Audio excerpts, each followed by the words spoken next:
My name is Robert King. I'd like to talk with you all today about what my life is like now. This is my new apartment. I have lived here for over a year now. By myself. This has been my dream my whole life. I waited for this for a long time. I am so proud to live by myself in my own apartment. I am the king of my castle.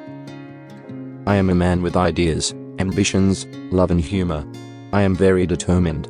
My mates describe me as kind-hearted. I am always looking out for others. I am great at asking for help, which is a really important skill. I was born in Cessnock in New South Wales. As a young child I went to the Cessnock Crippled Children's School. I lived at home with my mum Lola and my dad Arthur, who was the gardener at Tyrrell's Wines. My grandmother, CD, would visit us each day to help my mum. My dear sister, Jennifer, was born when I was 8 years old. My mum Lola and my sister Jennifer have always been the most important people in my life who I love so much. After I left home, I lived in institutions with hundreds of other people with disability. I lived in the Stockton Centre in Newcastle for over 50 years. For most of that time, I wanted to live in my own home. People said I wouldn't make it on my own. For too long, people have tried to tell me where I should live and how I should live, but I have always had my own ideas. I have always wanted a place of my own. I have always wanted my own privacy. I have always wanted to live as independently as possible. I was always interested in how technology could help me to do this. I have always wanted to do things myself. 2 years ago, the Stockton Centre finally closed down and I was moved into a group home with 4 other men with disability. This is not where I wanted to live. Now I live in the CBD of Newcastle. It was a big move for me as I had never, ever lived in my own place before. My apartment is great, it is modern, and easy to get into with my wheelchair. It took a lot of planning and a lot of work to make this happen. Technology is really important to me. I learned how to use my phone to call people. I learned how to use my phone to open my own front door and turn on my own lights. I learned how to use an SOS button on my bed rail to call for help at night if I needed it. All my life I have always had nurses and support workers around me, so it took me some time and some practice so that I could be confident to spend some time by myself.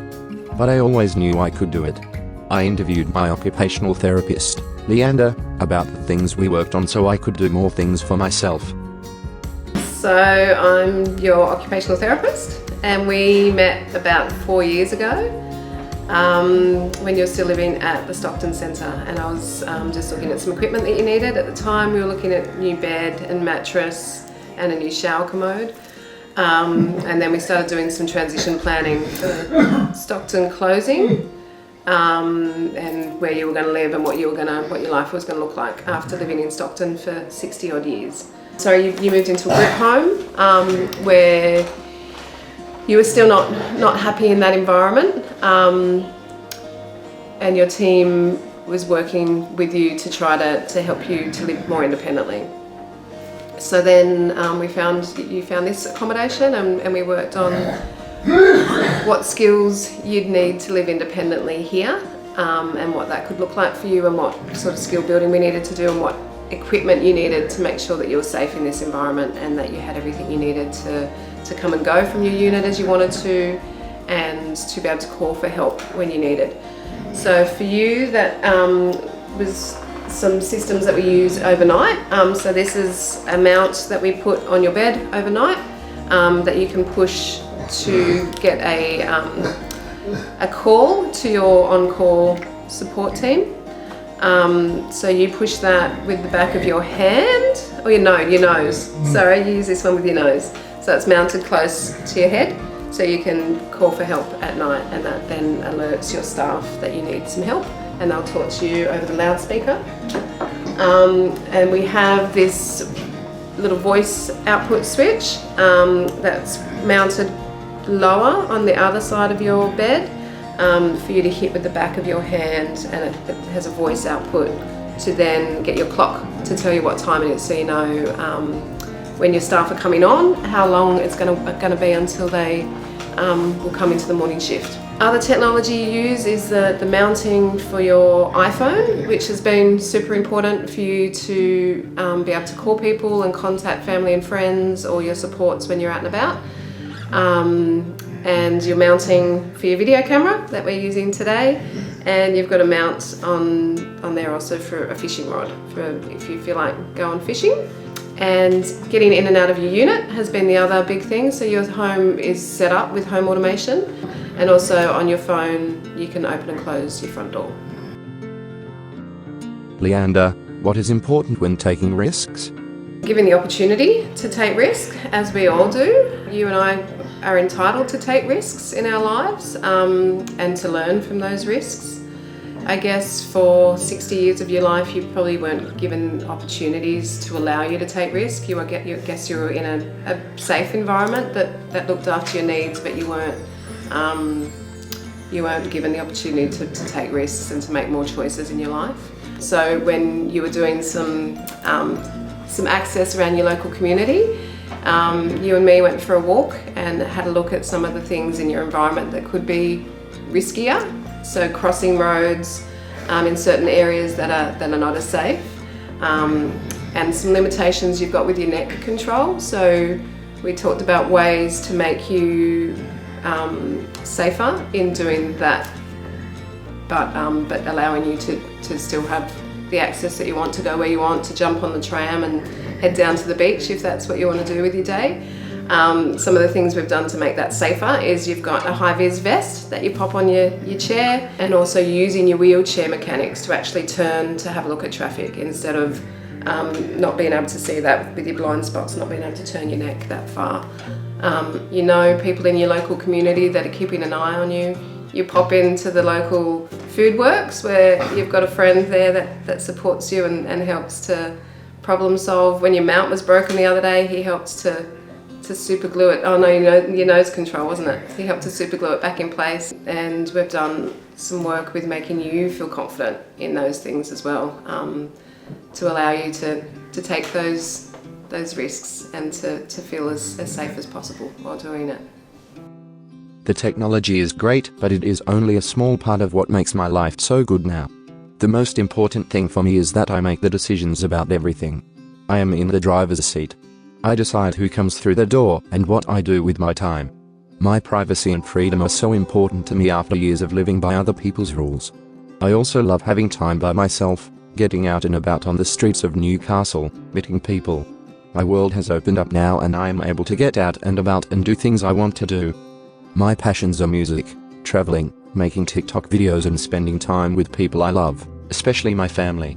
My mum lives in a nursing home in Cardiff. She recently came to visit me in my new apartment for the first time. We had a wonderful day. She was so proud of me. I have my sister Jennifer and my brother-in-law Stuart, who moved back to Newcastle as I was moving out of Stockton Centre. I am so happy that Jennifer and Stuart have moved back to be close to me and our mum. I love spending time with them each week. We spend every Sunday with each other and go out and have lunch together. I have a circle of support, a group of my family and friends who meet with me every month or so to support me to take action on my dreams. My circle is very important to me. I have a very dear friend Alicia, who I have known for a very long time, who is on my circle. I interviewed Alicia about the things that have changed for me and how we made them happen. So Rob, we've known each other for a really long time, going way back to Stockton days, where I was working in the day programs and you would come and visit me, and you would come, and I knew you liked me because you would hide my keys. You would find my keys and you would hide them, or the chair at my desk, and hide it in some far-flung place that I would never find it. So that's how I knew that you liked me. But that was when I was a paid support, yeah? And I feel like our friendship has grown and changed since then.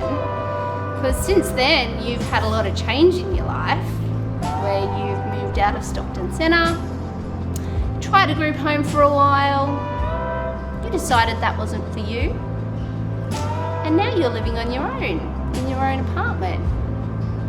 I love it when I get to come over to your place, Rob, and we get to catch up, and we get to have a beer after work, or go out for pizza. Sometimes I'll buy the pizza, and then the next time you'll buy the pizza. I love that. I love that you've become this person in my life that's really important. You're part of my family, and I feel like I'm part of your family. We have fun together, we have a joke together, and sometimes we cause trouble for other people. So you've had a lot of change in your life, and I wanted to be part of that. So you asked if I might like to come along and join your circle of support. And I said yes. And the reason why I said yes, Rob, is because I wanted the chance to see where you would go with your life, with your relationships, and explore that with you. So being on the circle of support surprised me, actually, that you have lots of people that care about you, and that we all get the chance to work together to give you advice, which you sometimes listen to and sometimes you don't, because you make your own choices. So now you're living in your own unit, Rob. It's been a long journey to get here, and it just blows my mind that you get this opportunity to live in your own place, make your own choices, make of your life what you want it to be. And the circle will always be there to support you in doing that. So catching the tram over to the beach, having a job, going to visit friends when you want to visit friends, making all those choices. Yeah, there's some risk in making some of those choices, but if you don't take risks, you don't learn. Because sometimes when you take risks, you make mistakes, but that's how you learn and that's how you become a better person. Some people with disability don't get the chance to take risks in their life. And I think that's really sad, because they don't get the chance to prove themselves, to make mistakes, to learn from those mistakes in a supported way. And I think that's what the circle can do for people, is allow them that support while they're experiencing risk and making mistakes and learning from those mistakes. I also have a trusty team of support workers. People who know me really well and who support me to live my life the way I want. I choose my own team. I recruit them and train them myself. This makes all the difference. I love living in the CBD as everything is very close. Most importantly, I live right next to the tram line. This has given me a massive boost to my independence, as I can now travel around Newcastle on my own. I was really keen to meet new people, make new friends and get involved in my new community. This turned out to be much harder than I thought it was going to be. Because I have no speech, I found that a lot of people just didn't know how to relate to me or will ignore me. My circle of support brainstormed some ideas with me and we came up with the idea of selling the Big Issue magazine. I was really excited about this idea. I met with the local Big Issue coordinator and the next week I started selling. And I have not looked back. I'm selling more and more issues each fortnight and I love it. This is my first steady job.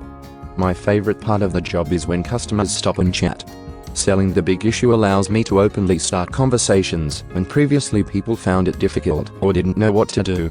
I ask people to read my information sheet and buy a magazine from me. The money is great, but the best part of the job is meeting new people. One of my favorite people since I moved into town is Darren, who runs the local food workshop near my home. Darren is my good friend and he is always supporting me and including me in his shop. I interviewed Darren about how we got to know each other.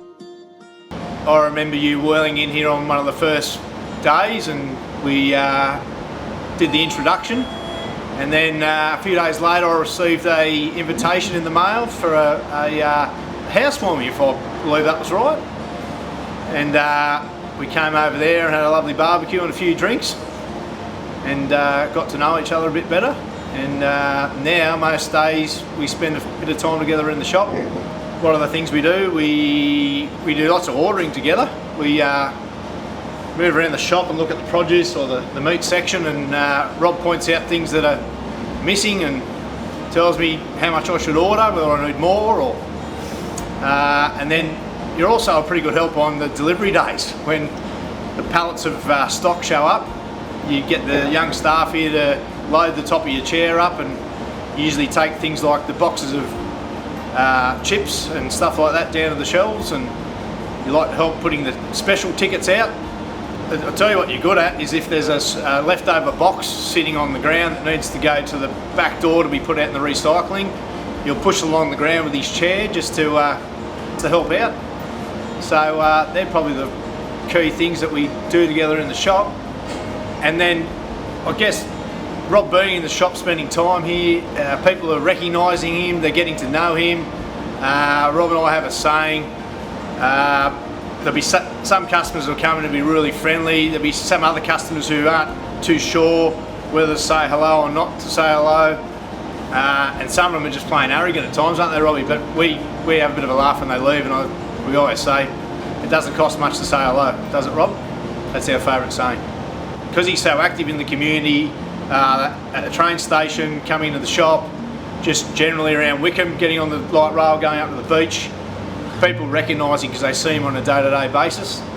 And if he's ever in any trouble, I've got no doubt that his friends in the community can come to his aid, which there's been plenty of times that that's happened. A few weeks ago, a customer came in and said, "Oh, I just helped your mate, he was caught on the stairs up the road." And I think he was one of the cleaners from the building, Rob, actually. So he identified who you were and seen that you'd wedged yourself on a step in your chair and he freed you and sent you on your way. So there's no doubt that he's having an impact on the local people. And he's a well-known identity, I guess, yeah. With all the time that Rob spends in the store and in the community, my staff have really got to know him well, and most of my staff are aged between 15 and 20 years of age, and at the start I don't think they knew how to communicate that well with Rob, but I think they just seen me and Rob starting to become good mates, and that I was starting to understand how Rob explained things, and now they interact with him all the time, and like he's comfortable to be talking to them or hanging out with those guys even when I'm not here. So I have really big plans for the future. I want to become a successful businessman and filmmaker. I want to travel around the country and maybe across the world. With the money I earn from The Big Issue, I am saving up for a holiday on my own. Later this year I am going on a cruise. I have never been on a cruise before and they look like a lot of fun. I love my new life. I love getting out and about and doing different things every day. I am trying to put the past behind me so I can focus on the future. If you see me out and about, come say good day. I hope everyone has a great day and I hope you enjoy our presentation. Thank you very much. action. Cut, Rob, cut. He said action.